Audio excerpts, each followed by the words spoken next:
Good morning. Sa ato ang recent video guys, ato nang na-fix dire sa spline sa shifter guys. So dili na siya, dili na lang ilisdanan, pero okay pa na, goods. And kung inyong nabantayan ang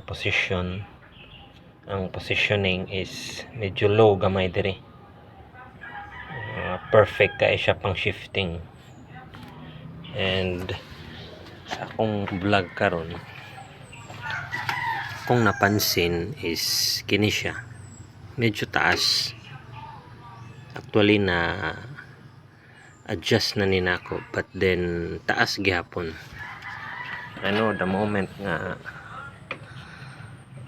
mo kuanta butang ta sa atong tiil na ay part na imuhang ma-press kay ang sitting position nato is dili siya cruise type. So medyo ang atong tiil downwards gid gamay nya. The play is very low ra gid kaayo.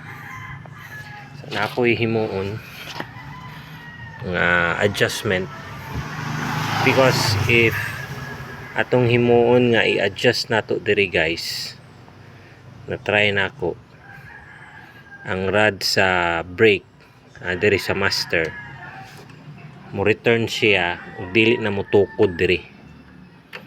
So na-try na nako siya adjust ang spline diri sa adjuster, adjust nako going down. So ang problema is ang return spring mubalik siya, and then kining rod dili na mo tukod sa master. So ang second option nako is ang kining stopper diri, na stopper diri sulod. Pa-welding nako siya gamay sa shop and then grind later aron mo down diri. Ayan, so yung naniyon nako pag video, makita ninyo later ang difference. Okay?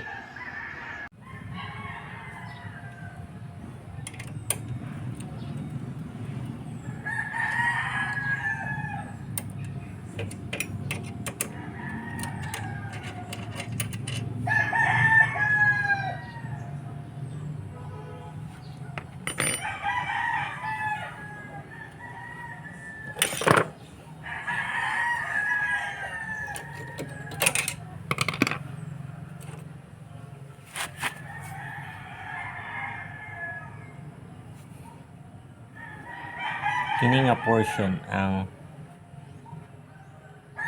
pa-welding na to para mo burot siya, and then para ma-plane later atong i-grind this portion. Kay as you know, kana nga portion guys ang dapat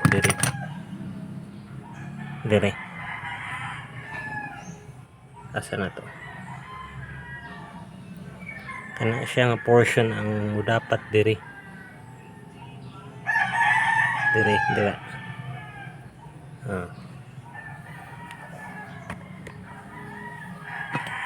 okay.